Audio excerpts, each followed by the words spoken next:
I'm Laura from Google. Did you know that you can use the Google Cloud Platform to build your own mobile backend on Google's infrastructure in 5 minutes? Let me show you how.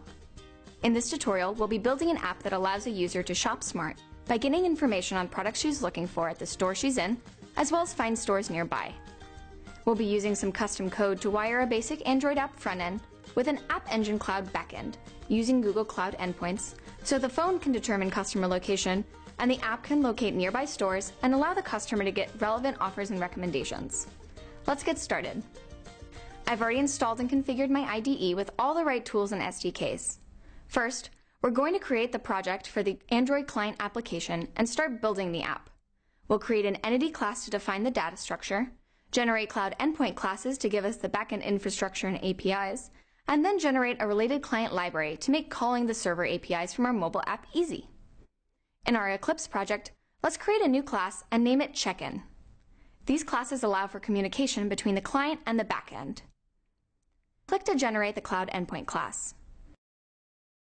You can see now that the check-in endpoint.java file is generated in our app's backend. To generate the related client library, let's open the Package Explorer and our project. In a few clicks, we generate the check-in endpoint client library. Now that we've created the communication mechanism, we need to add more logic to the mobile client app to talk to the entity and cloud endpoint classes. Once we do this, the app will be able to call back to the server.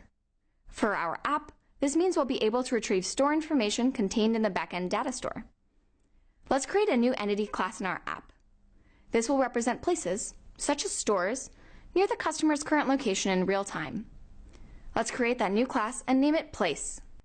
We'll navigate to the Package Explorer and generate a Cloud Endpoint class. Then, we'll also generate another Cloud Endpoint client library. Now that we've told the app how to understand store addresses, let's modify the client to actually obtain information from the backend and display it in our app.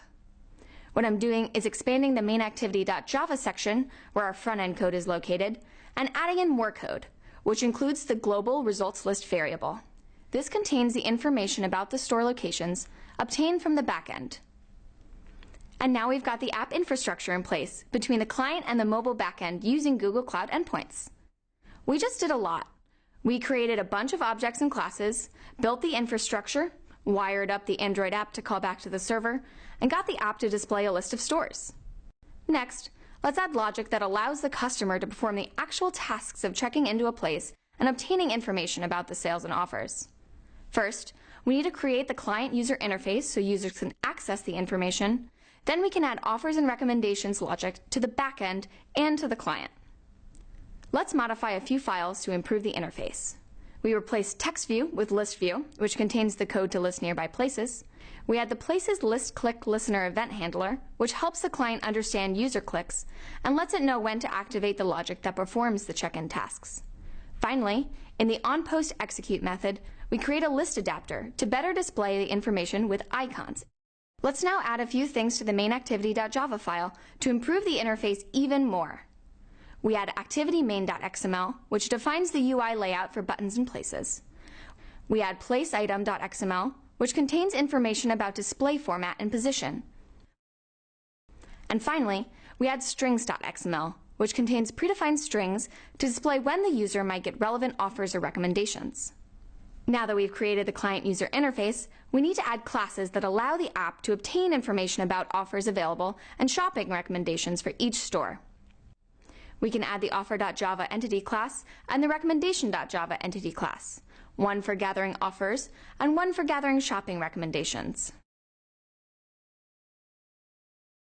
In the same way we added the Checkin.java class, we're going to create our related OfferEndpoint.java class and RecommendationsEndpoint.java class.